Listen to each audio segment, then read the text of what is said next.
A gente fala agora sobre o STF. No Supremo Tribunal Federal ainda não há um consenso entre os ministros sobre os critérios que diferenciam traficantes dos usuários de drogas. Ontem a sessão foi suspensa e deve ser retomada na próxima semana, provavelmente na terça-feira. O ministro Dias Toffoli voltou para manter válido o artigo da lei sobre entorpecentes para o consumo próprio. Esse trecho diz que o porte para uso pessoal será punido apenas com medidas socioeducativas, mas isso não é consenso na corte.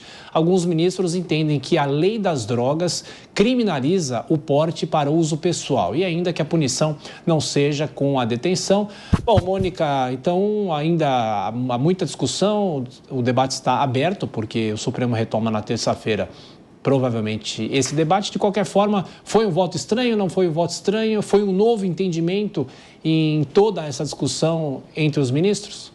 Pois é, foi o voto do ministro Toffoli ontem foi um drible da vaca, porque ele foi fazendo o voto e todo mundo dizendo, ele vai votar nesse sentido, vai descriminalizar, e no final ele fez um entendimento que não era nem o sim, nem o não, e o voto dele foi de que a lei já não criminaliza. Mas é importante para quem está assistindo, e eu tenho acompanhado há muito tempo esse processo, que as pessoas entendam que este é uma ação de uma pessoa específica. O STF está, então, em última instância, julgando há anos e anos. Assim, o ministro Teori Zavascki chegou a votar, a Rosa Weber, já aposentada, votou. Mais de 10 anos que este processo está em andamento. É um caso específico que está sendo com abrangência geral, então o resultado, a decisão que sair deste caso, irá para todos os casos e há uma pirâmide de casos embaixo aguardando essa decisão.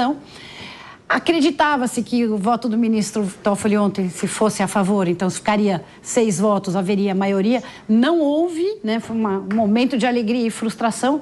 Mas a questão aí que é fundamental de ser entendida é: não há consenso, não está claro, mas o STF não está legislando a este respeito. Muita coisa ainda vai ter que ser discutida no Congresso Nacional, mas antes que isso gere algum estresse dizendo, o STF querendo legislar, querendo decidir uma matéria que é do Congresso Nacional, importante lembrar que trata-se de um caso específico, de uma pessoa, inclusive um detento, que tinha 3 gramas de maconha em sua posse e na sua defesa veio dizer que a dignidade humana preservada pela Constituição Federal lhe permitia. E foi assim que essa discussão toda foi aberta. O que nós estamos discutindo agora é se é crime ou não o indivíduo portar para o seu uso próprio.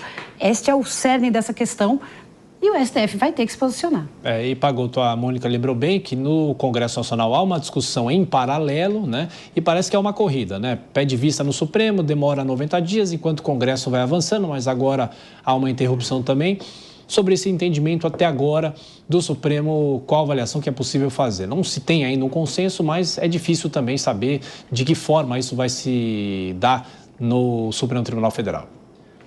Sim, eu concordo com a Mônica. Eu acho que esse debate, ele está aparecendo, o Supremo está se posicionando sobre um problema concreto havido em um processo. Esse processo tem lá um número, uma pessoa, uma quantidade, um tipo de chamada assim de droga, né? E esse processo foi chegar ao Supremo por conta de limites do nosso enquadramento legal.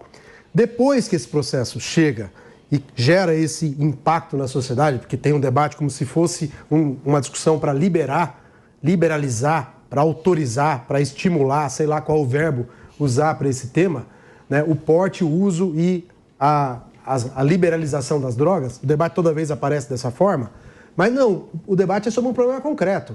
Porque se não tem um entendimento do judiciário sobre o que é porte para uso pessoal e tráfico, essa definição vai acontecer na ponta. E nós já temos, Thiago, pesquisas importantes sobre como isso acontece na prática.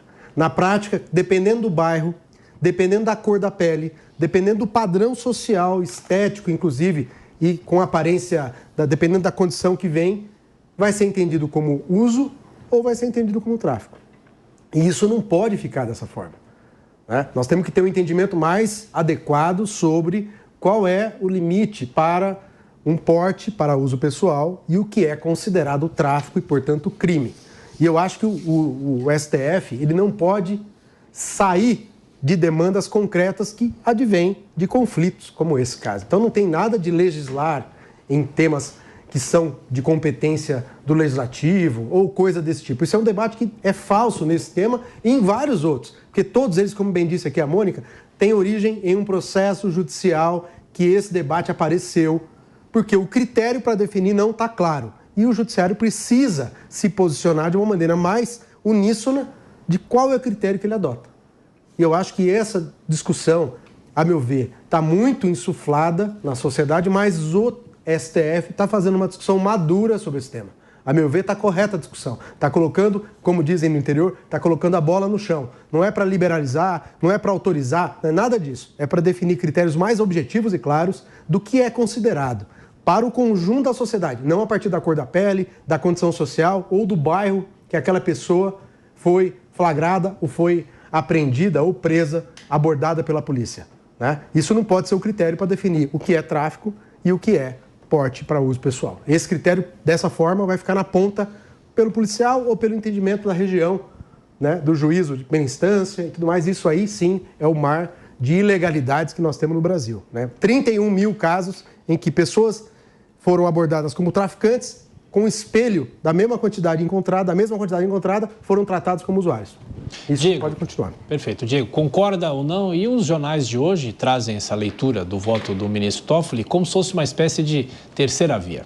Exatamente. O ministro Toffoli fez um elástico jurídico ali. Até o dispositivo do seu voto parecia que ele ia votar pela descriminalização e depois ele mandou um veja bem. Pagotto, tem algumas coisas que é bom a gente esclarecer aqui a respeito da tua fala. Primeiro, de fato, essa discussão teve origem em um caso concreto, como toda discussão que vai até a Suprema Corte. Mas a decisão que vai ser travada a respeito desse caso concreto não influencia só esse caso concreto, vai influenciar todos os casos. Então, por isso que a gente pode dizer sim que, de certa forma, o STF está criando critérios e criar critérios não difere muito de você criar uma legislação sobre o tema. Essa divergência enorme que está acontecendo entre os votos dos próprios ministros mostram exatamente que essa discussão deveria ser travada no Congresso Nacional, onde você faz nas comissões as audiências públicas, onde você escuta especialistas, onde você pode analisar os dados e, a partir daí, você editar uma lei que traz muito mais segurança jurídica do que uma decisão judicial.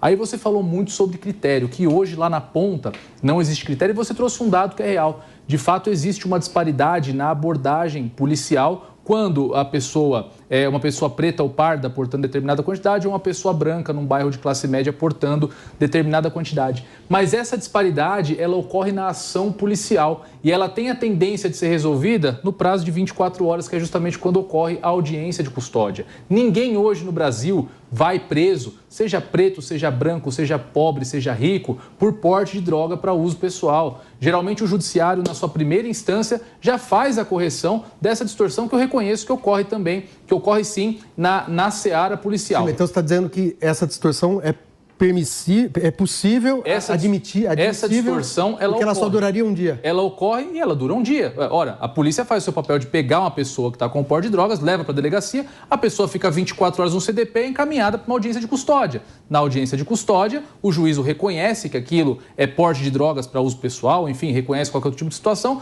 e a pessoa vai para a rua justamente porque o porte de droga para uso pessoal, pela atual lei vigente, ele já é despenalizado. Por isso que eu digo que ninguém vai preso. A população carcerária, que na narrativa progressista é composta majoritariamente de pretos, pobres, periféricos... São dos dados, né? Isso não tem nada a ver com a política de combate às drogas. Mas aí vamos discutir o critério. Você está dizendo que o STF tem que, de fato, colocar um critério e o critério seria a quantidade.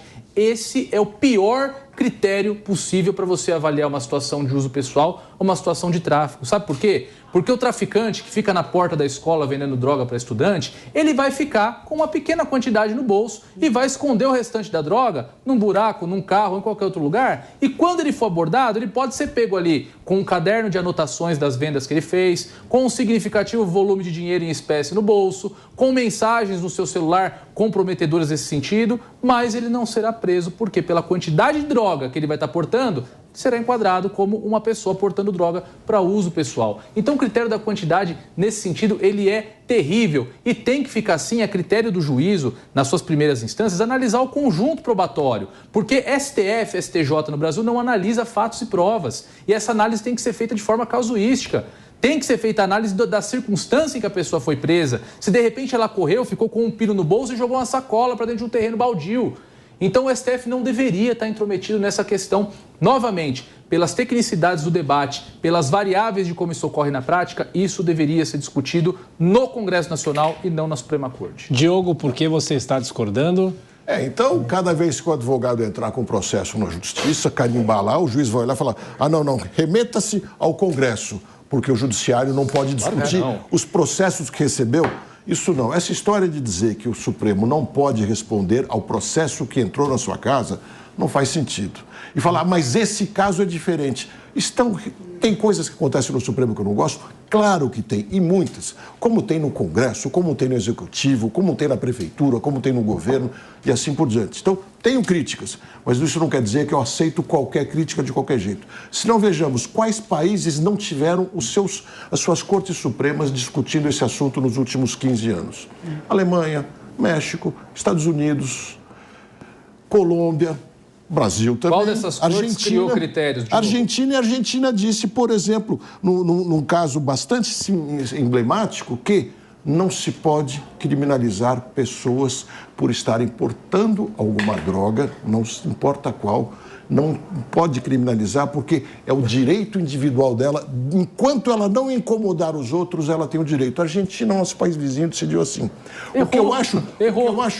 Bom, essa é a sua opinião. Como que eu não estou... Se eu estou comprando um entorpecente... Posso terminar? Só um pequeno à parte. Se eu estou comprando um entorpecente, se eu estou fortalecendo uma organização criminosa que é quem vende o entorpecente, eu não estou atrapalhando a vida de ninguém? Tudo bem.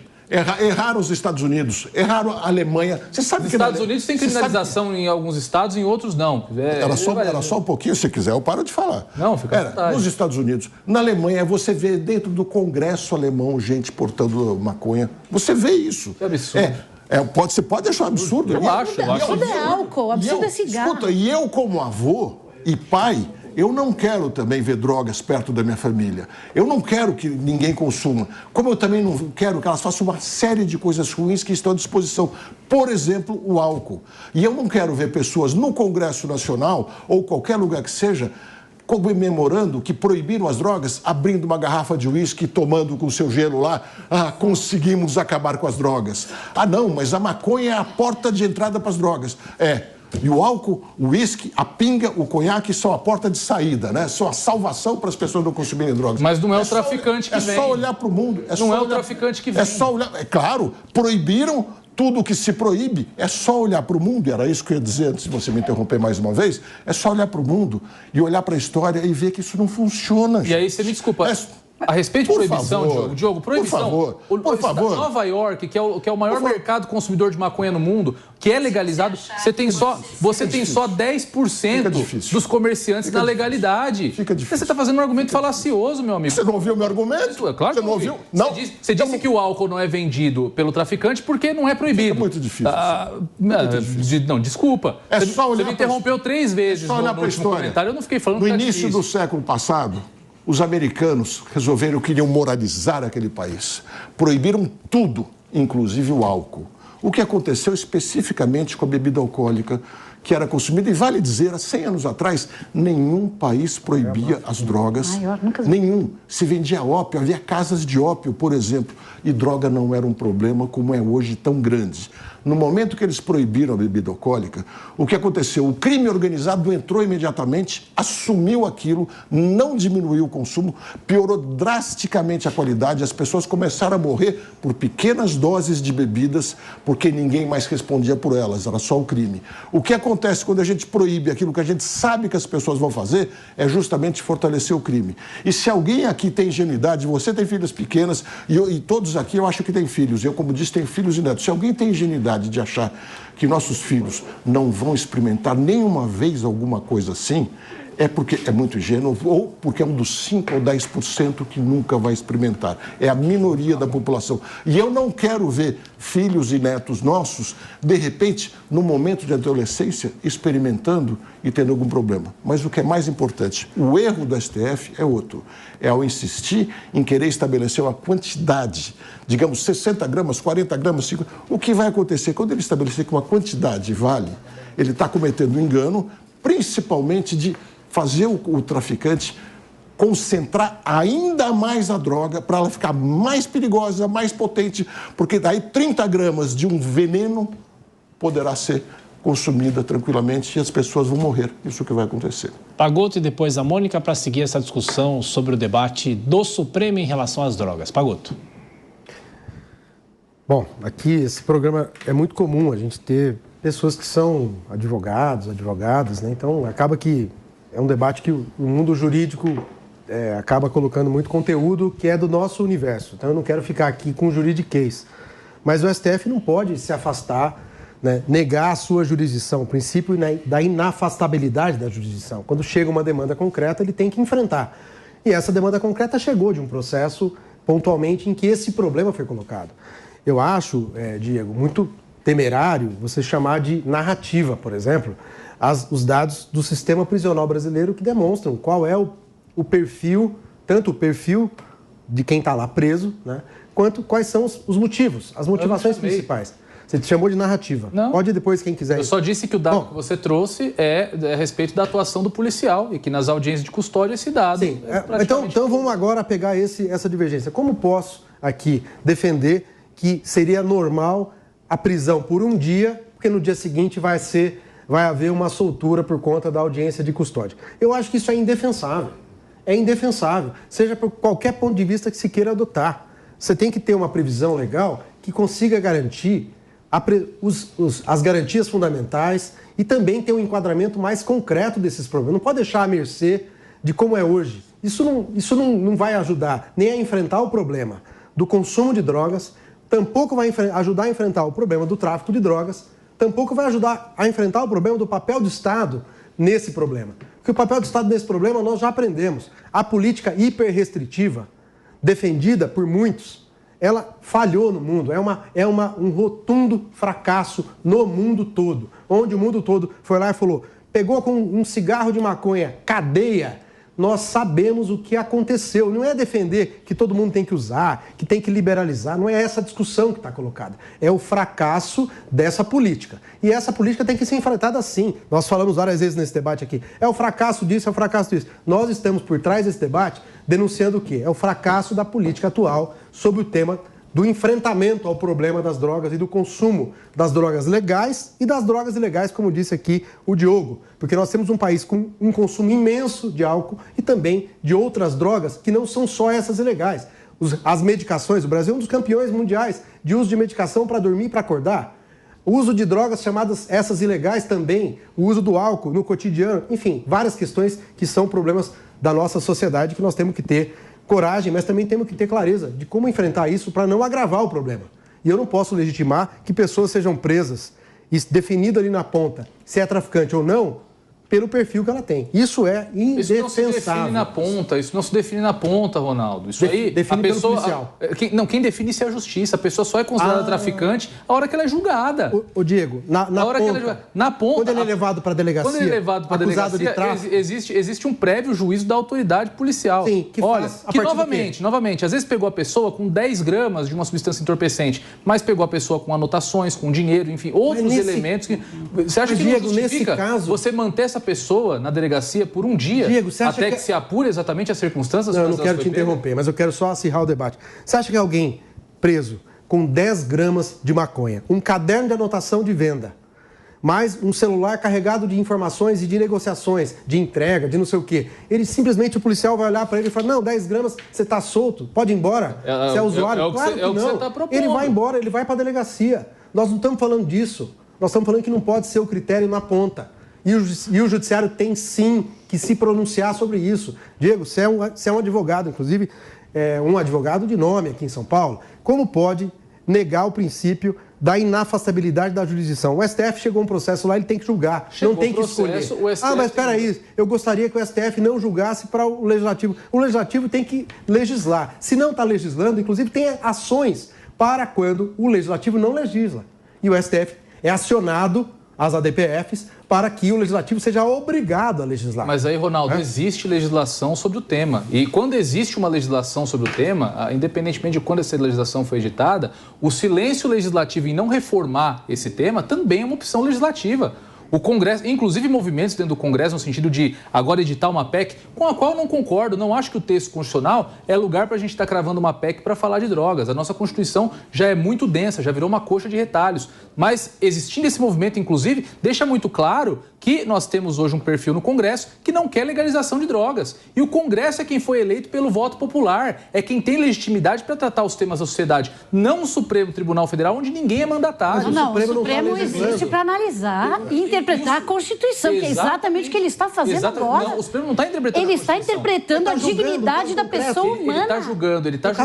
Ele está julgando a constitucionalidade de um artigo da lei de drogas que criminaliza o porte. Daí vem a discussão a respeito de se é crime ou se é infração administrativa. Mas ao fazer esse julgamento, o Supremo está estabelecendo critérios. E aí, novamente, ao estabelecer critérios, o Supremo Tribunal Federal está colocando condições na norma. Isso equivale a você normatizar. Isso não é papel do Supremo Tribunal Federal. Isso não deveria estar sendo discutido lá. Até porque, novamente, eu repito, esse critério é um critério muito ruim. É um critério que vai causar distorções e, ao contrário, vai facilitar a vida, aí falando da ponta, Ronaldo, vai facilitar a vida de quem está na ponta, do criminoso na ponta, do traficante na ponta. O que você discorda, Mônica? Depois eu passo para o Diogo. Mônica. Eu discordo que nós estejamos vencendo a guerra às drogas. É claro que nós estamos perdendo a guerra às drogas. Eu não bebo álcool, eu não fumo cigarro, eu não uso maconha, eu não uso nenhuma droga. E eu entendo que o que nós estamos fazendo é cada vez mais estimular o tráfico e fortalecer o tráfico. O jovem que tem dinheiro está comprando maconha dentro das comunidades. Aliás, hoje dá para pedir por aplicativo. Então, nós não estamos reduzindo o uso, nós estamos fortalecendo o tráfico. E a única forma de realmente enfrentar esse problema é tirar